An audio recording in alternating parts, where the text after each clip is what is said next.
What's going on, everybody? Welcome back to the Monkey King MMA show. And this week we have UFC Vegas 89. To start off this video, I'm going to recap our performance from last week.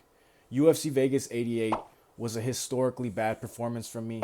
I'm sorry, I had a lot of traveling to do, as you can see by my previous video. I was completely out of my element, and it kind of made me realize something. It made me realize that I was forcing picks on fights, and I should approach it differently. So I'm going to structure this video completely different. I'm going to have all of my picks for the fights first, and then I'm going to have my favorite bets for the fight. So there's going to be two separate things, and I'm going to have them separated. So let's get right into it. First, I'm going to go over my predictions for every single fight, and at the end of the video, I'm going to have my bets. So if you want to just see my bets, make sure to scroll to the end of the video, and I'll have them posted. Let's get right into it. First up on the bout order, we have Mohammed Usman versus Mick Parkin. Initially, I had Mick Parkin winning. I thought that he would have the striking advantage. I thought if they kept it standing, that Mick Parkin would eventually have Mohammed Usman in trouble. But then I watched a little bit more film, and then I realized that Mohammed Usman he has a good chin. And whenever he realizes that he's in danger, he knows how to, shoot a good takedown, maintain control against the cage. He has power in his shots. His hands are deadly.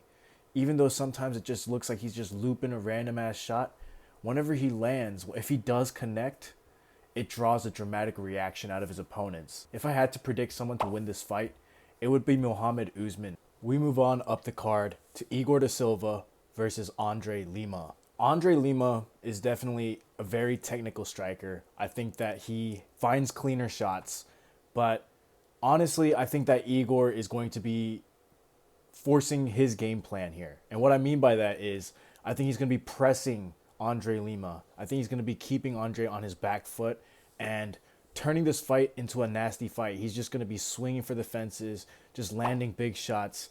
And I think Igor is going to win this fight. We move on up the card to Montserrat Rendon versus Daria Zheleznyakova. I hope I said that right. If I didn't, I apologize. It's a very hard name to say. I think Montserrat Rendon is going to turn this fight into an ugly fight. There's this one piece of footage that I found on Daria. I'm going to leave it right here, the thumbnail, but it was a terrible fight. Her ground game is practically just non-existent. She just lays there and accepts positions, and I think that Montserrat Rendon has the ability to make this a very ugly fight. I think on the feet, Daria definitely has Daria definitely has better striking, cleaner striking at least. But I think Montserrat Rendon, once again, is going to make this an ugly fight. She's going to come forward. She's going to hit her with some big shots. She's going to hit Daria with some big shots. And yeah, she's going to win this fight. We move on up the card to Jarno Errens versus Steven Nguyen. I think Jarno Errens is going to be hunting for that big right hand, but he's so low output. And I think Steven Nguyen's going to be peppering him up with straight shots. The 1-2 is going to be money for Steven. I think Jarno's going to be wearing a lot of damage, and Steven Nguyen's going to win this fight. We move on up the card to Miles Johns versus Cody Gibson. I've been seeing a lot of rumors all over social media that Miles Johns might be on some kind of performance-enhancing drugs. I'm not going to be buying into all of that. I think Cody Gibson is a dog. He has that junkyard dog mentality. He knows how to battle out of bad situations. Look at his fight against Brad Katona. He was fighting till the very end. I think that Miles Johns is a lesser striker than Brad Katona, to be completely honest. And I think that Cody Gibson is going to be using his length very effectively, and he's going to be outboxing Miles Johns. I think that Miles Johns, he's quicker. He's definitely quicker. I think Miles Johns is going to be winning the first round, but I think Cody Gibson, as the fight goes on, is going to be, starting to work his game better and better, and he might eke out a decision victory. We move on up the card to Ricardo Ramos versus Julian Erosa. Whenever I saw this fight first, the first thing that really caught my attention was the size advantage that Julian Erosa is going to have. I think Julian Erosa has a massive size advantage, and I think that his grappling is really going to work in this fight. So I think Julian Erosa is going to win this pretty easily. We move on up the card to Holobaugh versus Trey Ogden. This fight is honestly a battle between two guys who have decent boxing, decent ground game. I think Holobaugh has more of a submission type of grappling, whereas Trey Ogden is more of like he will opt for top control. He will opt to control his opponent and just land damage from the top positions. Kurt Holobaugh will look to submit you. I hope he doesn't settle into the bottom position. But ultimately, I think that Kurt Holobaugh, this is a great place to take his point spread. What I mean by that is I think he has a good chance to eke out at least one round against Trey Ogden. All he needs to do is land some big shots, work his takedown defense. And so I think that the value is honestly on Kurt Holobaugh's side. But I think Trey Ogden also has a decent chance to win. He has shown that he has good boxing and he can execute a great game plan like he did against Nicholas Mota.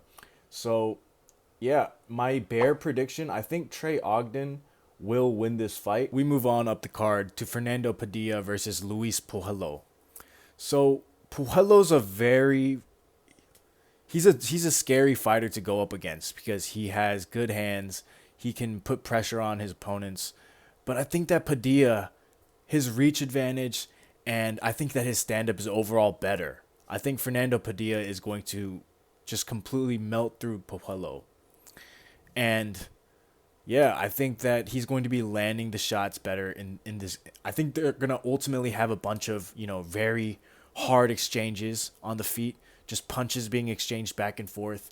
And I think that Padilla is going to be landing the more devastating punches. And so I have Fernando Padilla winning this fight. We move on up the card to Billy Quarantillo versus Yusuf Zalal. In this one, Yusuf Zalal, he has that sneaky takedown offense. And that's what's been catching my attention.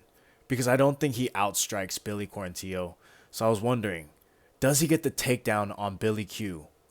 Because if he does, then I think he has a sliver of a chance. But even then, I honestly think that Billy Q is going to be outclassing this guy. Billy Q might be old, but he has that dog mentality. That KO loss against Edson Barboza, that was scary, but he's had that time to recover. And I honestly think that Billy Q is going to return to his old form. He's going to show us he's going to show us that vintage Billy Q, and I have Billy Q winning this fight. We move on up the card to Peyton Talbot versus Cameron Simon. I think Cameron Simon is the more proven fighter. Peyton Talbot, he has that reckless abandonment type of striking. He will walk you down. He throws everything with utter confidence. Sometimes he will overextend and get countered, but he eats those and he keeps walking and just completely melts through his opponent at whatever cost. He's that type of fighter. He hasn't really been tested before. Cameron Simon is going to be a completely different level from his previous opponents. I think Cameron Simon is going to present some interesting counters. I think that he might land some big shit on Peyton. But I think that Peyton ultimately is going to stalk Simon and win this fight because of his output and his, octagon control and just his constant pressure. We move on up the card to Edmen Shahbazyan versus AJ Dobson. I think Edmen Shahbazyan should have the advantage everywhere in this fight. I don't think that AJ Dobson is UFC caliber anymore. And Edmen Shahbazyan has been up against top guys, and so he's been, losing. But I think he should have a bounce back victory here. We move on up the card to Karl Williams versus Justin Tafa. Honestly, Justin Tafa is going to be doing whatever he can to keep this fight standing, because immediately from the very start, Karl Williams is going to be looking for that takedown, I think. I think once Karl Williams gets this fight on the ground, he's going to look to get into like a side saddle or a crucifix position and just land heavy ground and pound, hammer fists or elbows, and just batter Justin from start to finish. And he needs to get that takedown every single round. I think Justin Tafa is going to be looking to, he's going to be looking for leg kicks. I think Justin Tafa is going to be looking for those heavy hooks, and he's going to be looking to knock out Karl Williams. So I think Karl Williams honestly wins. I initially told my Discord yesterday that I thought Justin Tafa would win, but I'm going to be flipping on that. I think Karl Williams is going to win this fight due to his grappling advantage. And now for the main event, Amanda Ribas versus Rose Namajunas. So one thing that automatically is a glaring red flag for bettors should be that Rose Namajunas' coach, Trevor Whitman, is not going to be in her corner. We know how this goes. Pat Barry, the groomer, is going to be in Rose's corner. He's terrible at cornering fighters. He shouldn't be cornering Rose Namajunas.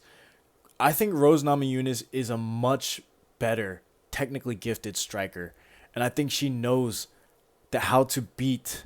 I think Rose is very aware on how she needs to perform in order to beat Amanda Ribas. I think Rose Namajunas is definitely going to get this victory. I have Rose Namajunas winning this fight. Now I'm going to be going over all of my actual bets for this card.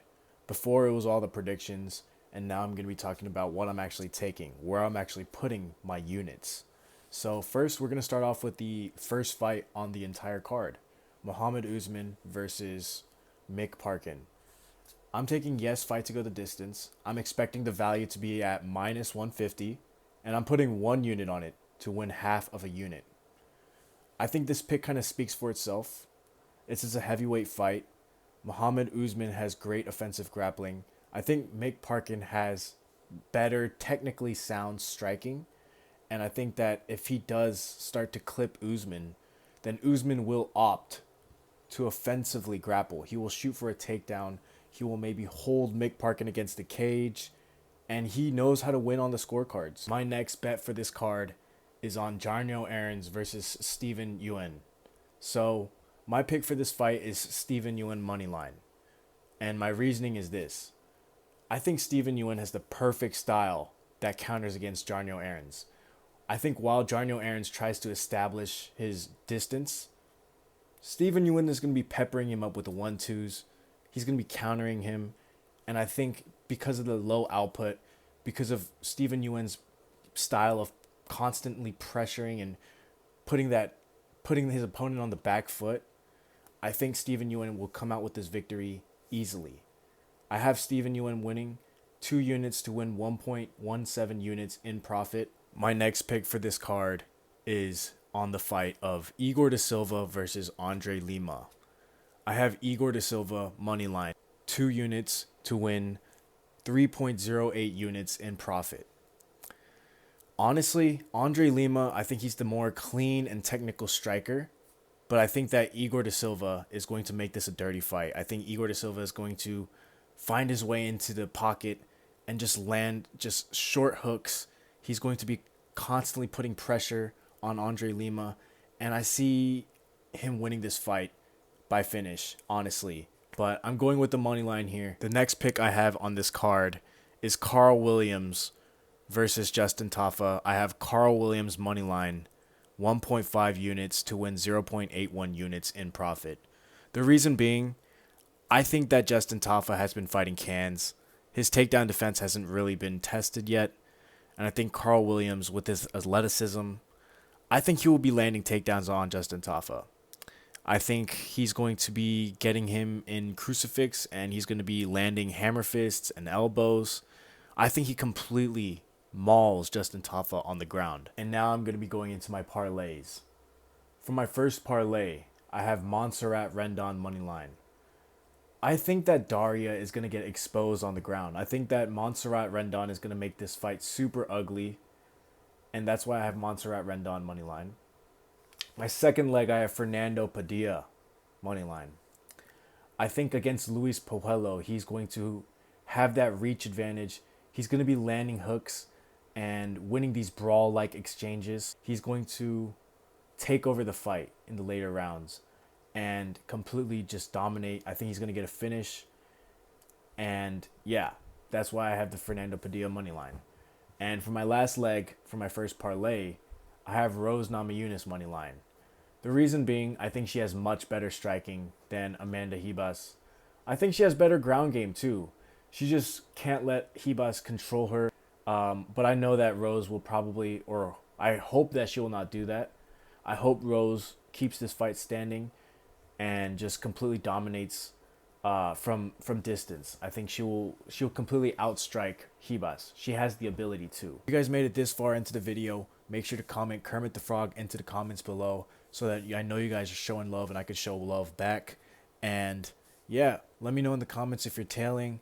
If you want my picks one day early, go to the links in my description and join my Discord. I post everything there first before anywhere else.